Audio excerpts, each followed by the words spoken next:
What's going on, everybody? It's Dr. Weaver here. I'm at Six Flags Great Adventure in October. It's a little chilly out, and right behind me is Kingda Ka. It is one of the world's fastest and tallest roller coasters. Am I going to go on this? I don't think so.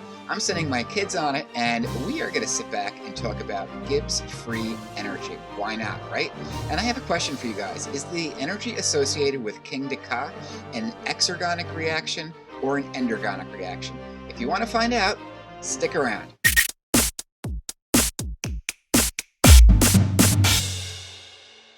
So delta G is the change in free energy. Free energy is always graphed on the y-axis to show how much available energy there is, and also it could be thought of as potential energy. I like to think of the analogy as money in the bank. The more money that you have available, the more potential you have to buy nice things because you're increasing the amount of money that you're actually storing in the bank. And of course, if it goes down, you have less money available and you don't have the potential to really buy anything if you have no money, right? So here's a very common example. So what happens is that if we start out with a free energy state and we end up with a different free energy state, if the energy state actually goes down, the energy must have been released, and in this case, the change in free energy is a negative. It actually goes down. That's a negative delta G. So we can look right here that in order for this to happen, you have to invest a little bit of energy that gets absorbed into the system, and this is called the activation energy. What happens is an enzyme will lower the activation energy, make this easy to happen, and if you have a negative delta G, it is going to be considered exergonic, which means energy is released. The marquee example is cellular respiration. Cellular respiration is going to ultimately release the energy from organic material. Now, we can look at this as the opposite, where if you start out from a lower energy state, lower free energy, and end the reaction at a higher energy, you have a positive delta G. Look at this big mountain of activation energy it has to overcome. That means you have to invest a lot of energy and store it. You're going to be increasing the potential energy. You're going to be increasing the available energy. That means you have a positive delta G.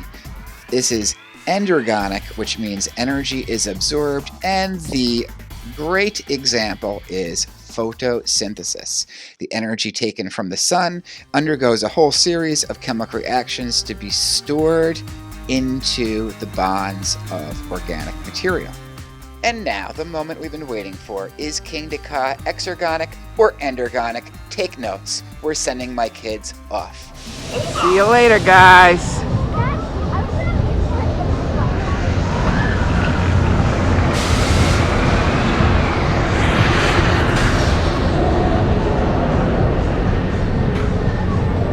Oh my God. See you later.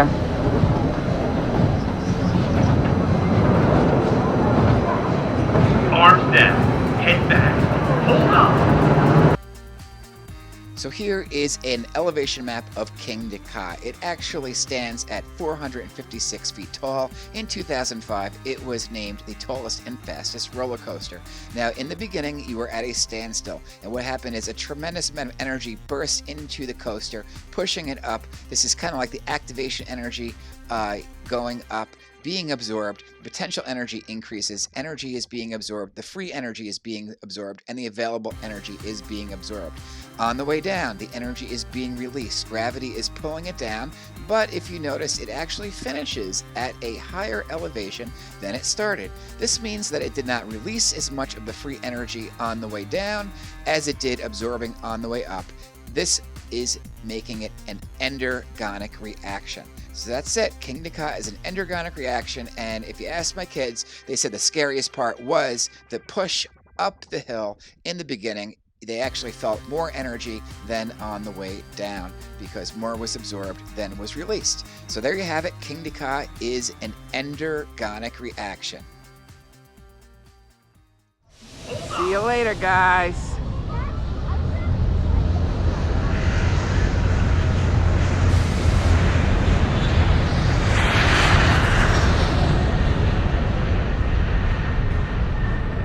Oh my God.